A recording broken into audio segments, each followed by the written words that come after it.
So good afternoon, everybody. Thank you for joining us for today's webinar, in which I'll be summarising what's new in the 2019 Life Call. I'm Clare McMorrow from the UK Life National Contact Point team at JNCC, and I'm joined by my colleague Jessica Magnus, who also works in the UK Life team. So it's my voice that you'll be hearing, and Jessica will be responding to the questions and chat function throughout the webinar. Going now. So here's an overview of what we will be covering during the webinar. I will summarise the changes of the 2019 call, highlighting the key deadlines and spending some time giving you an overview of new and old project topics. I will run through the evaluation criteria and talk about transferability, replicability and sustainability. And before closing the webinar, I will outline the services the JNCC provide to help you with your application and listing key documents as well. So there will be the opportunity to ask questions either using the question function on the right hand side of your screen, or at the end of the presentation we'll open up to some Q&A. Before I begin with the overview that I just outlined, I just want to alert you to this EU exit in how it's going to affect life. You may have received communications from DEFRA if you are in an organisation that's a coordinator or a beneficiary of any current projects, but if not, the official statement from DEFRA can be read either through our web pages or following the link that's on the screen. So please do familiarise yourself with the technical notice if you are considering applying for the Life Call for 2019. Any organisation that has a project proposal in mind for this year can proceed with the application for the call for 2019, and JNCC will be on hand to offer advice on your proposal. But we do heavily recommend that you conduct a risk analysis on the application beforehand in order to ascertain if your organisation can afford both the time and the resources to develop an application.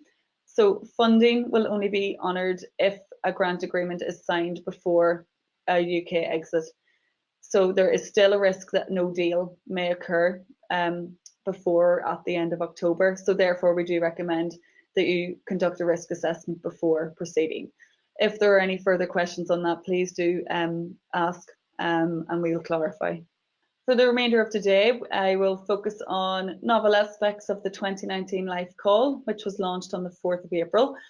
To be honest, there are not many differences to the 2018 call, and a lot of the project topics and priorities have remained the same.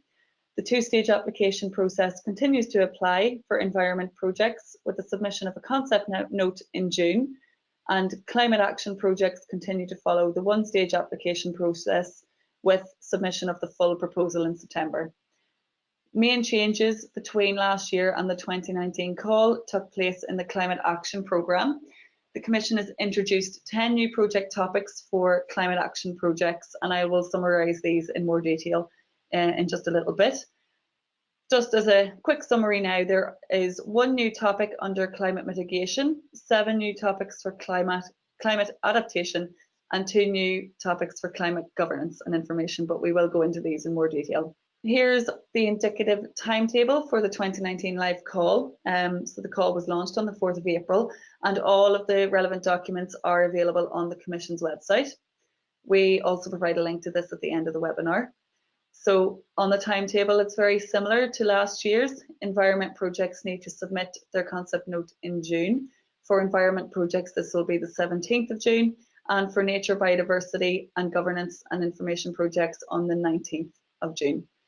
Climate projects, as I mentioned before, follow the one-stage application process, and the full application should be submitted by the 12th of September. Once you've submitted the concept note, you'll receive feedback in October, and if your project was successful, you'll be invited to proceed to stage 2 and to submit the full application in February 2020. The Commission will evaluate the submissions between February and June next year, and if you've been successful, you'll be rewarded funding once the grant agreement has been signed, and that will be July of 2020. The earliest possible start date, therefore, will be the 1st of September next year. Climate projects have to submit the full application in September and would receive feedback by January or February of next year, with grant agreements signed in May, June of 2020. Anyone who completed a concept note last year will be familiar with the overview here. So this is just a quick summary. And again, if you need further information, please do ask. The concept note stage, as it was introduced last year, hasn't changed for this year. You'll find a template and guidance on how to fill these in on our website. So I'll now move on to the new and old project topics for the 2019 call. I do apologise in advance that this part of the webinar is quite dry. I recommend that you have a close look at the 2019 guidelines, as there isn't the time to go into these in too much detail now. It is essential that your project ideas meet all elements of at least one or a maximum of 2 project topics. So I cannot stress enough the point that a lot of applications do fail because they do not clearly meet a project topic. The 2019 call has introduced 10 new climate topics, but the topics for nature, biodiversity, environment and resource efficiency, and governance and information have remained the same as in 2018. So environment and resource efficiency topics cover water, floods and drought management, marine and coastal management, water industry, implementation of waste legislation, waste and resource efficiency, green and circular economy. Further topics include soil, forests, chemicals, noise, industrial accidents, air quality improvements and the NEC directive, the Industrial Emissions Directive and Urban Environment. So these are just the topic headings. I do apologise that we don't have time to go through them all in detail.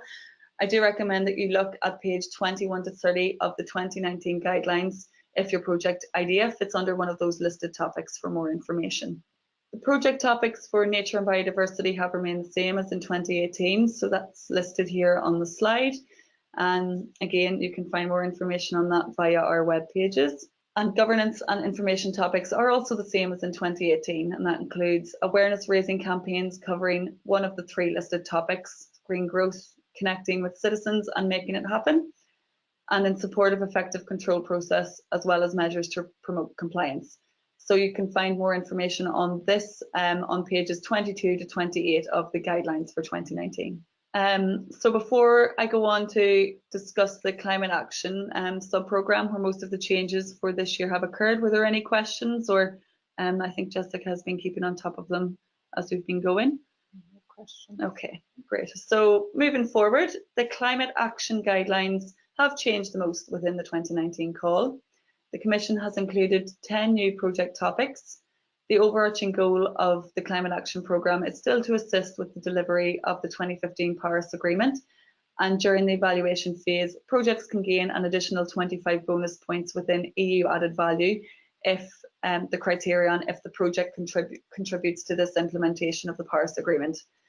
The policy areas for climate mitigation are still the same, so that includes Member States and regional and local authorities' efforts to reduce greenhouse gas emissions in sectors not covered by EU emissions trading system and in the effort sharing regulation. So that includes transport and fuels, agriculture, construction, land use change and forestry. Other areas include the development and implementation of greenhouse gas accounting and climate change mitigation in the land use sector, the development of land management practices which have an impact on emissions and removals of emissions, projects looking at actions which enhance the functioning of the emissions trading system and which have an impact on energy and greenhouse gas intensive industrial production, projects looking at fluorinated gases and ozone depleting substances, and projects which look at greenhouse gas monitoring and reporting by authorities. So the 2019 call has introduced 1 new topic in the climate mitigation programme, supporting the reclamation and recycling of fluorinated gases. And that it applies to end-of-life equipment and products that use fluorinated greenhouse gases, that the gases are efficiently recovered and preferably recycled or reclaimed for reuse in servicing existing or changing new equipment. Demonstration or best practice projects supporting and assuring an efficient recovery and reclamation or recycling of greenhouse gases, in particular HFC blends, are most encouraged by this call. Under climate adaptation, there are 7 new project topics. Under project 2, as outlined on the slide here, resilience of infrastructure, it will be looking at assessing the vulnerability and enhancing the resilience of public infrastructure. for example, transport networks, security, health infrastructure, water and waste management. Under project topic 3 in sustainable management of water, there are 3 new work areas: urban and rural drainage system improvements, preventing saltwater intrusion and freshwater loss in coastal areas, and improving rainwater management and resilience to drought. And project topic 4, resilience of agricultural, forestry and tourism sectors, has 2 new work areas: the adaptation of agriculture to the effects of climate change, with particular attention to vulnerability assessment and adaptation strategies, and prevention and containment of invasive species linked to climate change. Then under project topic 5, supporting the EU's outermost regions, a new topic was included to focus on improving resilience of ecosystems to climate impacts, notably precipitation variability and drought. So the climate governance and information strand has 2 new project areas or project topics under climate policy monitoring, assessment and ex post evaluation. The Commission would like to invite projects which test and implement solutions to building or strengthening the capacity to use spatially explicit geographical data, exploiting existing EU and national data collection systems. So that includes LUCAS, ELPIS, IAX and Copernicus, for example, for the identification and tracking of land use and land use change. It's also encouraging policy monitoring and assessment and implementing projects with the capacity to monitor and estimate carbon stocks and fluxes in forest, wetlands and agricultural land at local, regional and cross-regional level, and any projects which monitor and communicate on the loss and degradations of carbon storage, for example, grassland loss, degradation and restoration of former and existing wetlands and peatlands. And under the best practice and awareness raising activities addressing adaptation needs, projects should focus on one of the following work areas: projects targeting the development and use of practicable and meaningful adaptation indicators and monitoring systems and the uptake of climate services in adaptation planning at local level. Best practice and awareness raising projects focusing on understanding the economic and social impacts, as well as costs and effectiveness of the adaptation and implementing concrete actions to address impacts and costs. Integration of climate change adaptation into the disaster risk management cycle, establishing coordination platforms and initiatives, best practice and awareness raising projects on integrating long-term climate planning in disaster risk areas or assessments. Enhancing the adaptation knowledge base for land use and planning, particularly in remote or isolated regions. And best practice and awareness raising projects focusing on the application of climate change risk assessments at the different stages of an infrastructure's life cycle, from planning to operation. Formulating standardisation needs in relation to the climate proofing of types of infrastructure not yet covered by the work mandated by the Commission to European standardisation organisations. So I do apologise, as mentioned, that was quite mealy. But again, all of the information that I've covered in the last few slides can be found on pages 21 to 37 of the 2019 climate guidelines. So that was the quick whistle-stop tour around the new project topics of the 2019 call. Now I will talk about other elements of your application which are important to consider for 2019. As in 2018, this call refers to replication and transfer potential. Replication and transfer continue to be key components of the LIFE programme, so please do give this section due consideration.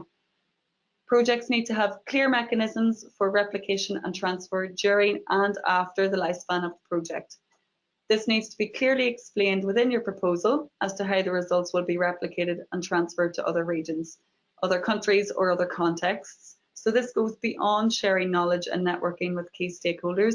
You also need to put the solutions that you've developed or applied within the project into practice elsewhere or for a different purpose, and highlight where and how that can be attained. So could your results be used again in the same way by another entity or other sectors? For example, do you know any partners who would be willing to take up your project within other member states? Will they sign up to the project results? Are you part of a European network that can influence and share your lessons? One obvious way that you could demonstrate this would be to include a partner from another member state, but this is not essential and it may not be right for your project. So could your results be used in a different way or for a different purpose? These are the key questions you should ask when considering replication and transfer within the concept note. LIFE projects are a very large investment from the EU, and therefore the Commission wants guarantees that your work will continue once the LIFE project has ended. That's been important in previous calls, and it's still the case in the 2019 call as well. Sustainability still needs to be fundamental in your proposal. To a certain extent, replication and transfer that I just spoke about are part of the overall sustainability strategy, but that's just one component of the overall strategy. You'll also need to consider how the results will be sustained and continued in the medium to long term. In this sense, continuation means the continued use of the solutions applied or developed within the project. But unlike replication and transfer, this is generally limited to the entities involved within the project. The guidelines list a set of questions that you'll have to answer in the B1 form for stage 1 and the B6 form for stage 2. So these questions can include, for example, which actions will have to be carried out or continued after the end of the project? How will this be achieved? What resources will be necessary to carry out these actions? What protection status under national, local law of your site or your species or the habitats that you're targeting, depending on what's relevant for your project? How, when and by whom will the equipment that you've acquired be used after the project end? And how will the long-term sustainability of the project's concrete actions be assured? So I hope this is giving you a flavour of what the Commission is looking for in terms of the sustainability of LIFE projects. Overall, a large proportion of successful LIFE projects are resubmissions, even on a third attempt. So this is because the evaluators do give a clear steer on how the project can be strengthened. So if you're considering a resubmission of a 2018 project, the Commission's advice is to submit this even if you've not yet received the final result from the 2018 submission.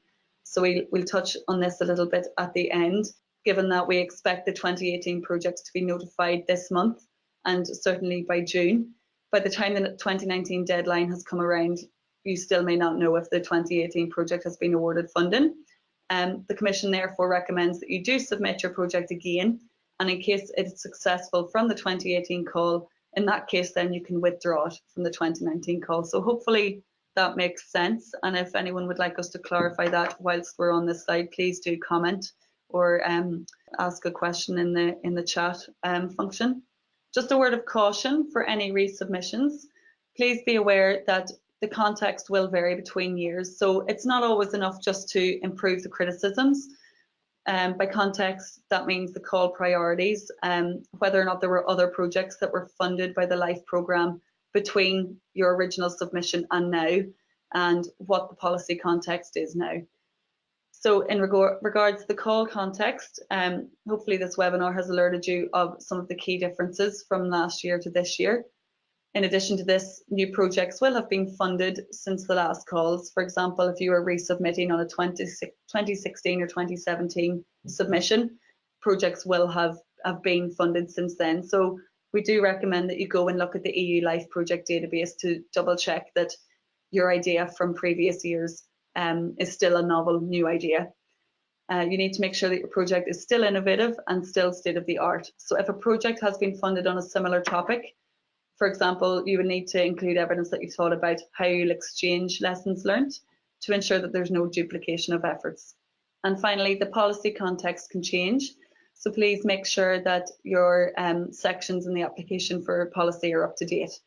Check the latest context. For example, make sure that if you're applying within nature projects, that you link to the latest version of the prioritised action framework of the path.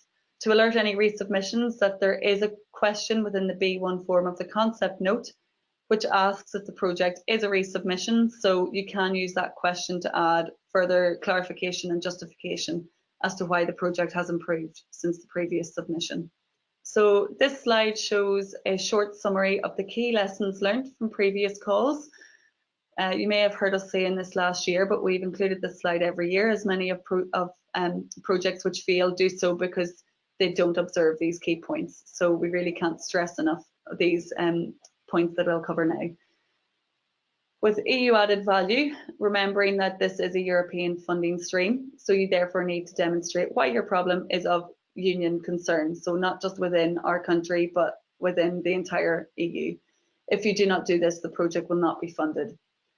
With innovation, you need to demonstrate that you are testing an environmental or climatic solution which is novel across the EU. In value for money, you need to highlight if the expected results on the ground warrant the project cost. Does your project offer value for money?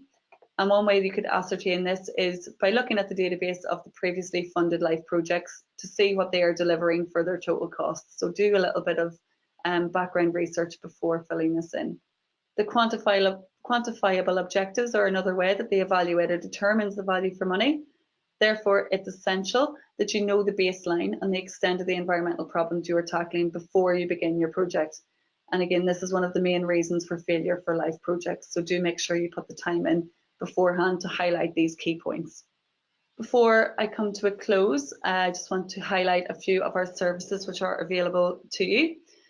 We are planning a few more webinars for later this year, and do keep an eye on our web pages on Twitter and LinkedIn for those.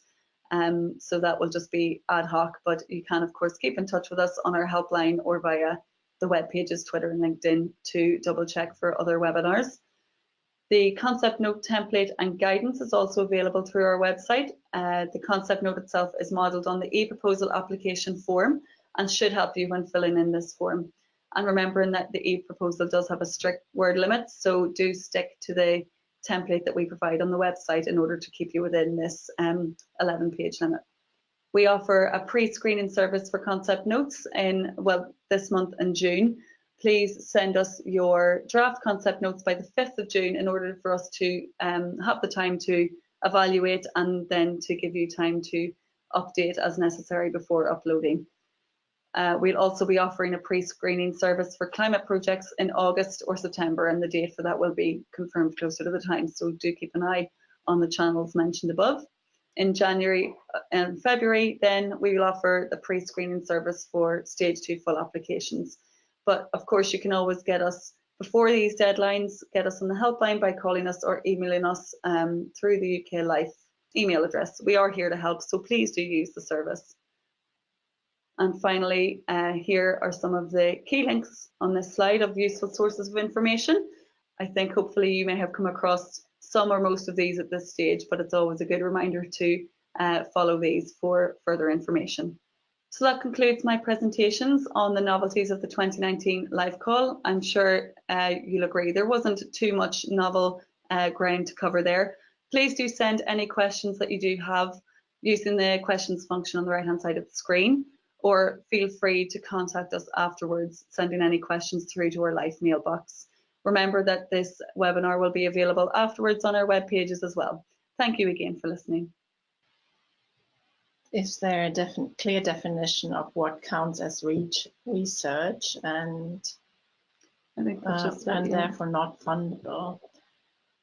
Well, that's quite a tricky question. I mean, I'm not aware of a general definition for research, but generally, you know, when we talk about research, you think about, you know, stuff universities are doing, researching kind of into new science and stuff like that, which would be covered by another European program, the Horizon 2020. So LIFE has always been very clear that they're not funding any research projects.